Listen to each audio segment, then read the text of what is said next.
Hey everybody, Kane here and welcome to another video of Art of Conquest. So, in the previous video we spoke about building your stall site formation. In this one we're going to be touching more on the, say, hero mastery part that I touched on before.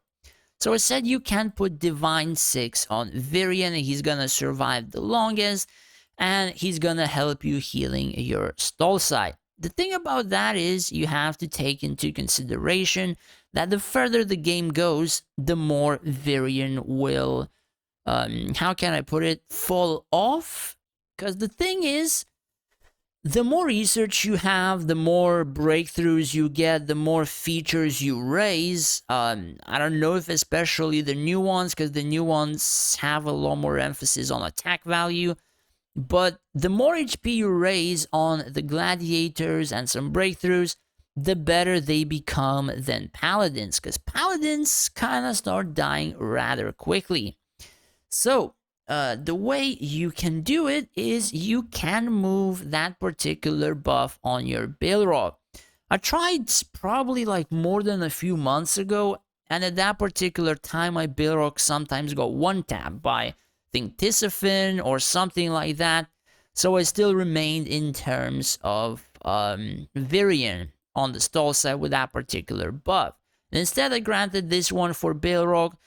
But in the recent days, like recent 1 month and a half, my Balrog was able to tank multiple heroes for, I don't know, like probably 20, 25 seconds, maybe more, but it really depends on your burst side.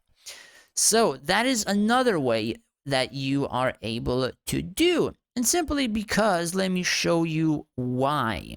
So, Variant has 204 million HP, and Balrog has 417. I think I should have well over 440, but I think I swapped some prisms. I'm gonna have to swap them back in terms of events or stuff like that, or some features. I don't know. I'm gonna have to check back what I have adjusted. So, in such a way, you can kind of move Virion away from your stall side and just perhaps have another tank maybe somewhere in the burst side, because this entire thing right here is now your burst side, whichever way you want to put it. However many heroes, which is over 30, you want to put, this entire thing is your burst side, and this small thing is only your stall side. Yeah, that is how PvP is right now.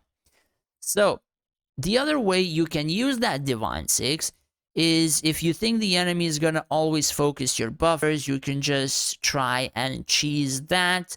But it really depends. Some Avrils now are incredibly overbuffed. So I don't know if just trying to risk that would be even close to beneficial.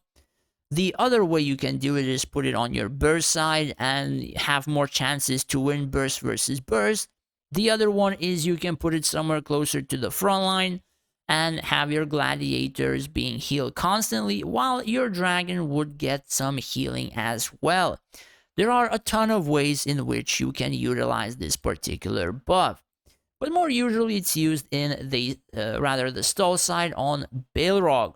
It really depends again on features, on research, probably mostly on research, because once you level it, a lot of things become a lot easier.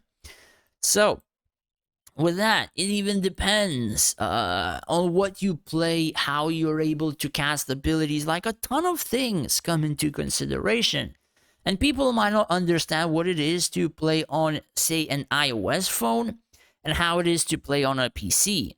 So for example, let me just put a couple of things, right? Like, if I would enter a PvP, right, I would have to click this, I would drag my mouse, and I would have to click something like this, right?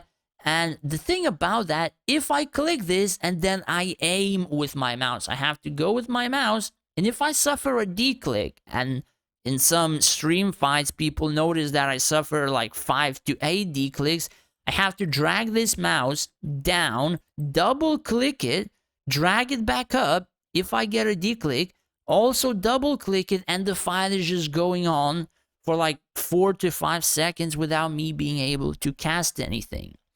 So it really depends on who you're fighting and how you're able to even also cast your abilities. It's kind of like everything starts adding up. So if you're gonna be putting that on your burst side, you better make a formation where you're able to just blast that stall side or that burst side incredibly quickly. Because if you don't, your stall side is pretty much naked and it's gonna fall, and it's gonna fall incredibly quickly if you don't utilize Balrog's Warmaker's main in trying to make it survive at the very least a little bit. Of course, unless that person is like far weaker than you, then you just blast everything regardless, right? But quite a lot of people use it on their burst sides, especially if they're like asking people to fight burst versus burst.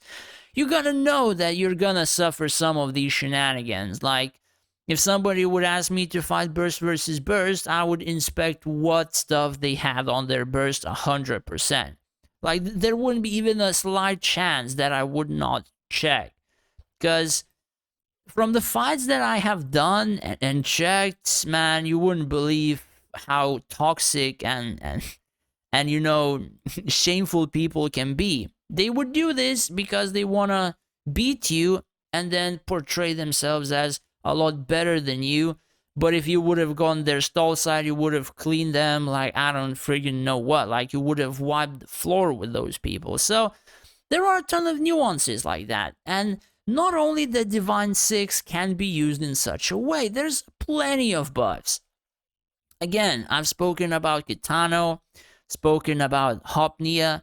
Even say Tiadrin has a couple of ways which you can play. Like you can put her as a debuffer, or you can just simply put her as like a utility shielder and stuff like that. Couple of, well, not a couple, but many heroes have this sort of a double way. Sometimes those ways change, sometimes those ways just expire in a sense. So you have to think about how you want to build your formation and how you want to utilize those buffs. I will be using something like this, I think, for a while when I'm gonna be doing streaming, again, in terms of PvP. I might be adjusting a little bit and putting that thing on my Balrog. And, I mean, if he's gonna survive, then I'm gonna be redoing this formation a tiny bit as well. And just moving this particular hero somewhere here, so I would have, at the very least, some sort of a tank in the middle that doesn't flop in like 2 seconds. But yeah, that's pretty much it. I kind of wanted to cover that Divine 6, as, I mean, I'm pretty certain that some people would go like, hey, he said the thing, he said the thing! He doesn't know what he's talking about, or stuff like that. Simply because, you know, you put this particular thing on a safer hero to have a reliable 30 seconds, you know. But if you want to be riskier, whichever state in the game you're at, there are many ways in which, again, you can utilize those buffs. There is not only just one way, you can use it in a multitude of ways. But yeah, that's pretty much it. Hopefully you learned something new. If you did, do hit that subscribe button. It would help me out a lot. As well as if you would wish to support me more than just watching my videos, I have made a Patreon page where you would be able to do just that. In return, I would be able to help you out more individually in terms of events, PvP, formations, and stuff like that. As well as I would like to thank all of my patrons for the support. I really, really appreciate it for your subscriptions. Thank you guys so much. Thanks for watching, take care, and stay safe out there.